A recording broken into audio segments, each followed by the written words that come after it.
한 가지만 말씀드릴게요.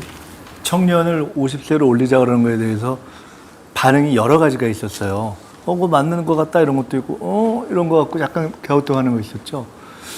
청년 너무 높여 잡는 거냐 이렇게 하는 반응에 대해서 제가 한 가지 말씀을 드린다면은, 제가 며칠 전에 100세까지 살아보면이라는 책을 썼던 김영석 씨가 교수님의 최근 책을 봤는데, 그분은 어떻게 썼냐면은 90 넘어 산 분들의 경험을 쭉 종합해 보니까 야, 인생은 진짜 60부터더라.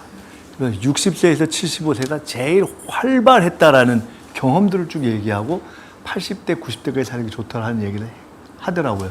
실제 여기 있는 분들의 대부분은 교통사고가 안 나면은 100살을 넘길 가능성이 굉장히 많은 거예요. 아주 현실이거든요. 그래서 두 가지가 다 필요한 것 같아요. 그런 직업적 기준에서는 한편으로는 높여주는 것이 필요한 것 같고, 또 한편은 그것과 별개로 우리가 전통적으로 청년이라고 했던 특히나 10말에서 20, 사실 1, 2, 3, 10말에서 3초나 중 정도까지 그 부분에 대해서는 여전히 갖고 있는 우리가 문제의식이 있잖아요. 그 두 개를 좀 나눠서 보는 것이 필요하지 않나 생각이 일단 들었고, 아까 제안해 주신 거는 그거는 조금 자세한 걸 한번 메모를 한번 전해주세요. 네. 그렇게 하죠. 네. 다음 분 발언 주십시오. 네, 안녕하세요. 대전에서 이제 생체 고분자 기술로 인공장기를 만드는 스타트업을 하고 있는 주식회사 알데바의 김진호입니다. 저는 이제 카이스트 신소재공학과에서 스핀오프해서 창업한 그 기술 기반 창업 기업이고요. 다행히도 과기부나 여러 중기부에서 많은 지원으로 잘 성장하고 있습니다. 그런데 기술 기반의 창업을 하면서 제가 조금 더 이런 기술 기반의 창업들이 특히나 이제 연구자에서 청년 연구자들이 창업을 워낙에 많이 하고 있습니다.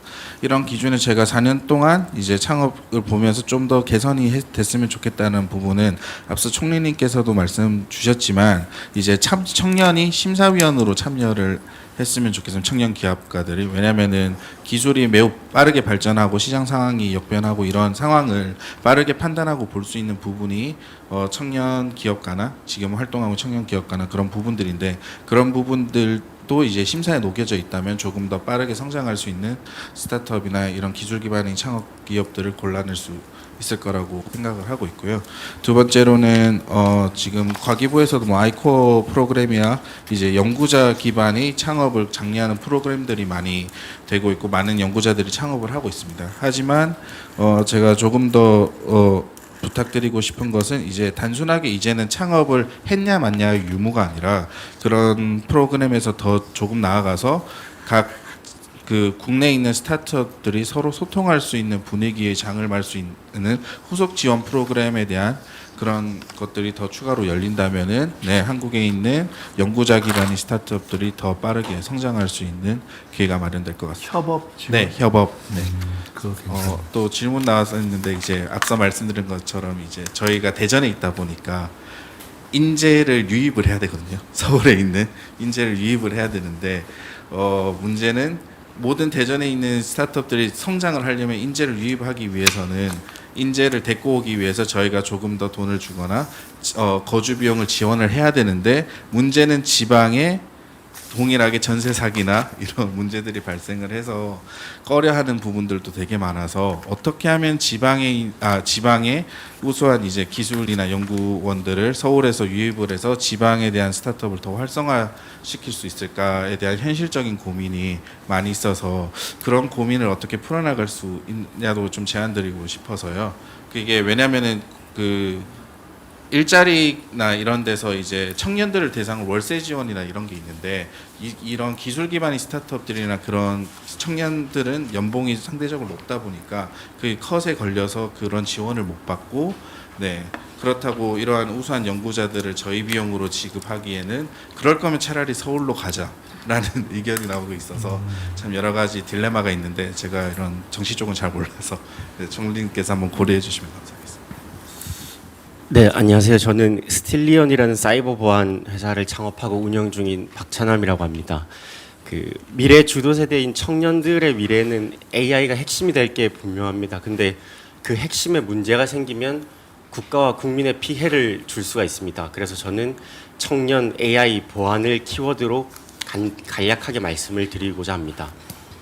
우선 그 청년에 대한 저의 관점은 청년은 현장이라고 생각합니다.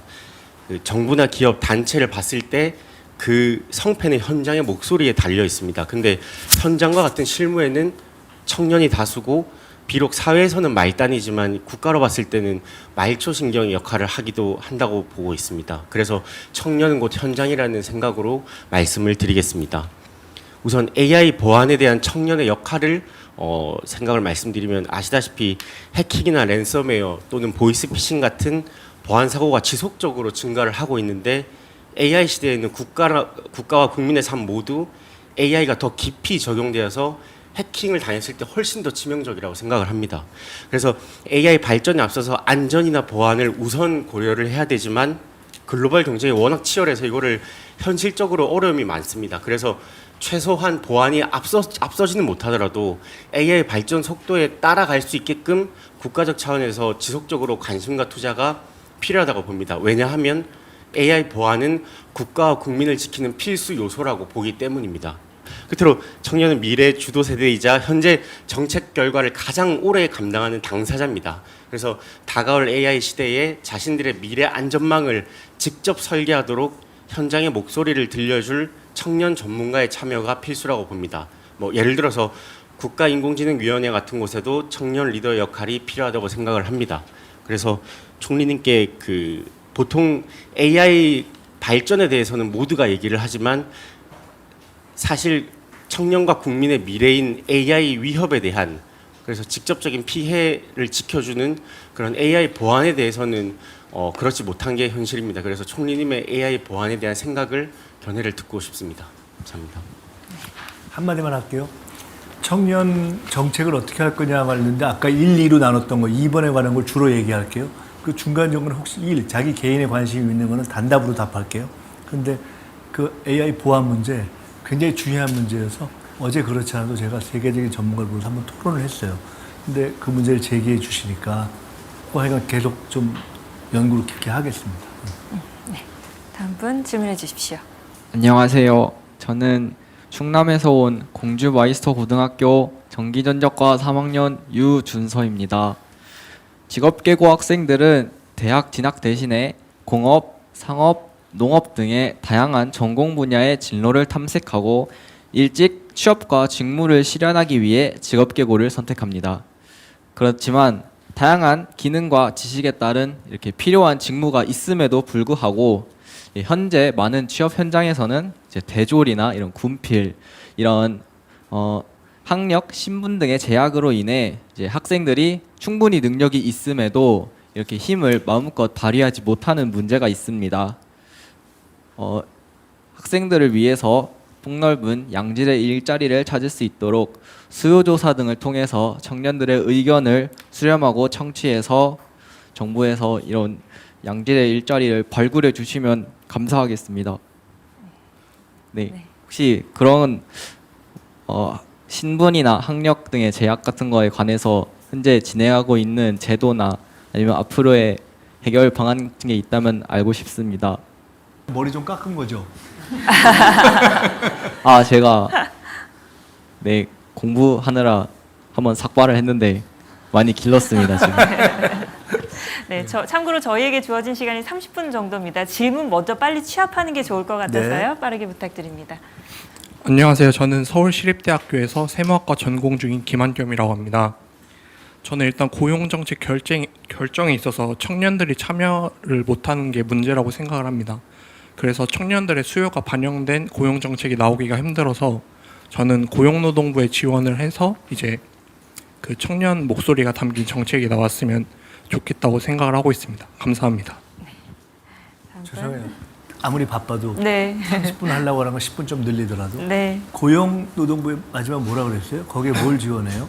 네, 고용노동부에서 이제 대학 일자리 플러스 센터라고 그 대학교 내에서 학생들이 취업이나 자소서, 면접 등 이제 다양한 상담을 진행을 하고 있는데 거기에 대해서 이제 학생들의 수요가 담긴 그런 정책이 나오는 창구가 좀 적더라고요. 그래서 고용노동부 지원을 통해서 그런 정책이 많이 나왔으면 좋겠습니다. 네. 본인은 지금 그 고용노동부의 대학 일자리 플러스 센터에 참여를 하고 있는 거죠? 네, 참여를 해서 이제 그런 경험을 많이 하고 있습니다. 그래, 알았습니다. 이걸 한번 좀 알아봐야 되겠네. 예. 좋은 말씀이에요. 한국외국어대학교 윤예서입니다. 저는 대학 진학을 했지만 친구들 중에서는 대학에 진학하지 않은 친구들도 있는데요. 저는 학교 같은 데서 정보도 얻고 이런저런 도움도 받고 하지만 그 친구들은 정보를 얻는 거나 이런저런 청년 커뮤니티에 소속되기도 어려운 상황이라 그런 분들이 혹시 청년 정책에 더 참여하게 될 수 있는 방안이 궁금합니다. 넘어가죠. 네. 그거는 근데 같이 좀 토론을 해봐야 될 것 같아요. 그 문제 때문에 아까 두 분의 얘기가 두 분이 다 지금 대학 일자리 플러스 센터 관여하고 있는 거죠. 제가 사실 대학 일자리 플러스 센터 자체를 잘 몰랐어요. 내가 말씀 듣고 메모해놓고 한번 좀 스터디를 해보고 따로 한번 얘기를 해봐야 될 것 같아요.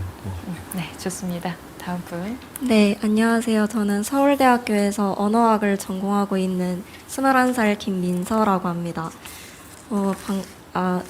지금 많은 분들께서 청년들의 정치 참여나 관심에 대해서 많이 말씀을 해주셔서 제가 생각을 해본 건데 사실 대학생, 물론 10대, 20대, 30대를 통틀어서 청년이라고 또 부르는 이유가 있겠지만 또 나름의 청년 중에서도 대학생만이 가지는 생각은 또 다르다고 저는 생각을 합니다.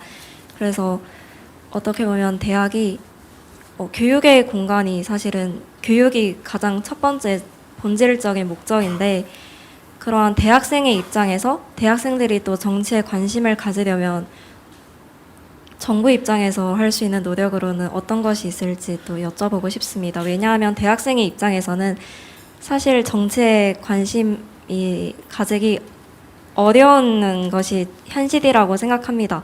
왜냐하면 뭐 주거부터 시작해서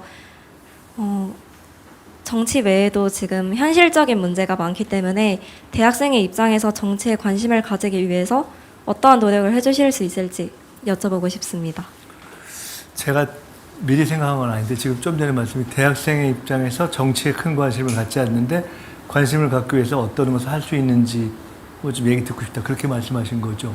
네, 단순히 청년들에게 무조건 정치에 관심을 가져야 된다라고 요구하기 이전에 왜 청년들이 그렇다면 정치에 지금 그렇게 무관심한지 먼저 집중해 주셨으면 좋겠다고 말씀드리고 싶습니다. 저는 사실 지금 말씀을 듣다가 무슨 생각이 들었냐면은 대학생이 꼭 뭐 정치에 관심을 가져야 되나? 라는 역질문 생각이 들었어요. 근데 오히려 그것이 아니라 정치가 실은 나에게 영향을 미친다는 것이라고 생각한다면 관심 갖지 말라 그래도 가질 거 아니에요. 그 역으로 오늘 했던 이런 주제를 경우에 따라서는 캠퍼스에서 뭐 캠퍼스마다 할 수 없으면 캠퍼스 연합 청년 세대가 대학생만 있는 건 아니지만 흔히 이야기하는 건 정치로서가 아니라 정책으로서 나에 관련되는 것들을 갖고 한번 토론의 자리를 조금 더 다변화해서 아예 캠퍼스 들어가기도 하고 아예 그렇게 만들어 보면 어떨까. 제가 다 갈 수는 없겠지만 라는 생각이 사실 제가 말씀 듣다가 문득 들었어요. 그런 것을 경우에 따라서 몇 개 실험적으로만 해봐도 가령 이런 거 있잖아요. 대학생 1,000원의 아침밥이라는 거 있었잖아요. 사실 그걸 제일 처음에 제가 거창하게 얘기하면 그렇지만 제안 내지는 전국화하는 걸 좀 했어요. 저 당에 있을 때 가서 봤는데 좋아하더라고. 근데 그 문제를 아주 깊게 디테일로 들어가니까 복잡하더라고요. 이 학교는 어떻게 해야 되고 그다음에 밥은 몇 시에 주는 게 제일 좋고 밥 시간은 어떻게 해야 되고 메뉴는 뭘로 하는 게 좋고 요새는 밥을 안 먹으니까 빵을 하는 게 좋고 뭐 복잡하더라고. 근데 가령 그런 거는 자기 문제잖아요. 사실 제가 그런 걸 할 때 토론을 많이 해보지 못했어요. 생각을 해가지고 한 건데 만약 그런 것을 할 때도 아예 차라리 캠퍼스에서 학생들하고 토론을 했다면 훨씬 현실적으로 접근할 수 있지 않았을까라는 생각이 지금 들어요. 근데 그러면 1,000원의 아침밥, 대학생 그 1,000원의 아침밥은 정치예요? 정치가 아니에요? 정책이에요? 예를 들어 이럴 수 있잖아요. 근데 그런 류의 것이 꽤 많잖아요. 그러니까 어찌 보면 우리 사회의 변화처럼 등록금 문제다 또는 무슨 문제다 이런 것도 과거에는 굳이 그런 방식으로 해결 안 됐던 것들의 상당 정도를 이젠 직접 대화와 토론을 통해서 정책의 영역으로 넘겨서 처리할 수도 있지 않을까? 라는 생각이 제가 들었어요. 그러면 굉장히 많은 부분이 해결이 되는 거잖아요. 그래서 제가 지금 말씀드리면서 이런 것을 차라리 경우에 따라서는 캠퍼스에서 해보는 것도 하나의 방법이겠다는 생각이 일단 들었어요. 답이 될지는 모르겠는데 한번 시도를 해봐야 되겠다는 생각이 들었습니다. 그 다음 넘어가 보죠. K 토론나라 다음 장소 대학 캠퍼스 섭외해야겠네요. 그거 괜찮아요. 다음 분 질문 듣겠습니다. 네, 안녕하십니까. 경상국립대학교 항공우주공학